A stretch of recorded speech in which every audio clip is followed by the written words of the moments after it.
Why is it that we don't trade with each other? Something that simple.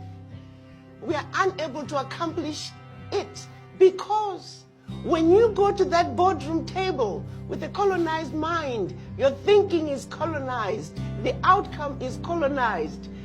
It is sickening.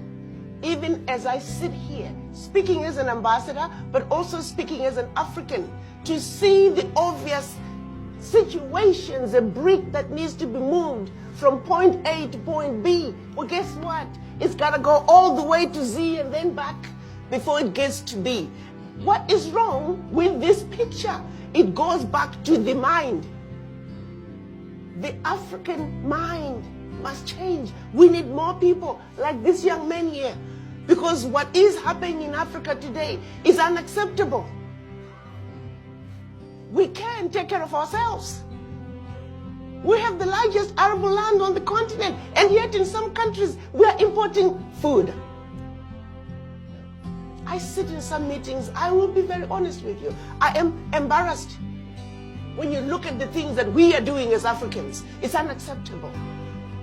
So yes, at the African Union level, we are talking about regional and continental integration. The buzz is there. We all know what needs to be done in order for Africa to move forward. I know there are others who talk about corruption. Oh yes, we know. We got corruption within the country. But while we are working on corruption within our continent, we must also ask for that corruption that has always been there, that is coming from outside. Because that's another corruption that nobody is talking about. They all make it look like, oh, corruption in Africa. Yes, we have corruption, but there's even more corruption coming from outside. I mean, some of you, if you ever have the opportunity to fly low above DRC or some of the Central African countries, you'll find tarmacs in the middle of the jungles. Those are the things I'm talking about, nobody ever talks about. Flights, 737s are flying right into the jungles of DRC, picking up the minerals and flying right out. In the areas of the Kasai, nobody can get to. Who is talking about those thieves? Nobody. There is so much more of that corruption.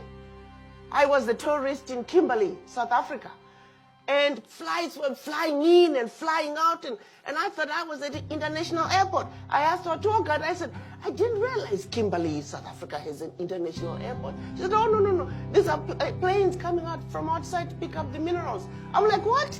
Where are they going with the minerals? It's our London Stock Exchange. I'm like, wow. So how does South Africa, how does this, or what is it? Oh, no, they get royalties. That, ladies and gentlemen, is the monster in the room. So while we try to work on regional and continental integration, those outsiders with ulterior motives are coming in quietly, creating conflicts. If you look like these Africans are beginning to get it together, next thing you know, there's an uprising, there's conflict here. We too, the Africans, must now wake up and smell the coffee and see what is being done to us and stop it in its tracks. And that's what we are doing from the African Union now. Bravo.